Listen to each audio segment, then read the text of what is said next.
ดียามเช้าๆเนาะในบรรยากาศหนาวเนี่ยตั้งไฟเพลงเราถ่าสิลงน้องจังหน่อยอันนี้ก็คุดขี้เรือนเนาะจังหน่อยสิพยายามเบ็ดจังหน่อยเบ็ดเอาใส่ไว้ว่านนี่อ๋อเราจัดเป็นยังไง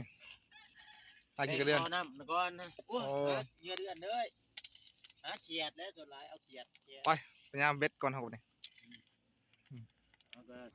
เอาสมาเบิ่งยามเบ็ดเอาแถวนี้เนาะใส่ปลาไว้ว่านนี่ถือจะบ่ถือโอ้ยถือสำลังนี่ร้อนหมดเลยล้างนั่นก็ร้อนบ่ถือจักล่าง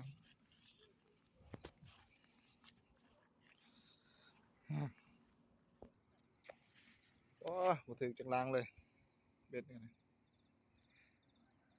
เอาแฮวตึกออกมาดิบรรยากาศตอนเช้าๆยามเบ็ดบ่ถือเขารักยารู้จักนะ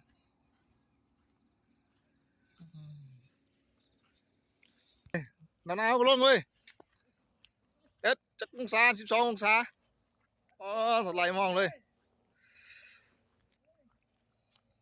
เอาสายประทิบเพิ่นโอ้หนาวเว้ย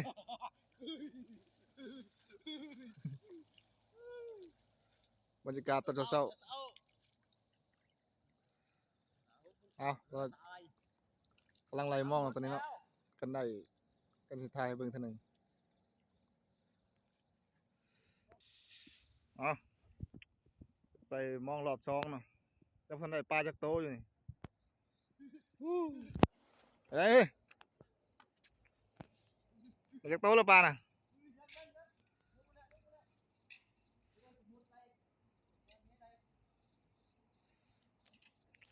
โอ้ขับลงน้ำบ่ได้กินนี่ปลาเอาไว้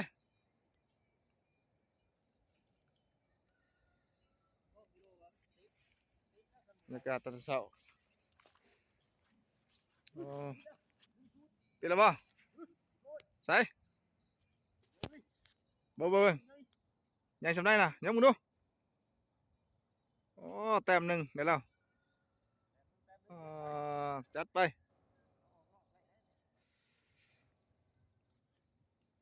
เอาแฮมอะไรเอานี่ไล่ออกแต่ภูมิใหม่น่ะ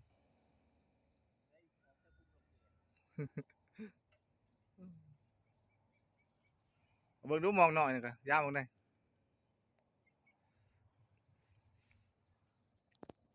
บ่าวพรทิพย์2 แต้มที่ 2มาแล้ว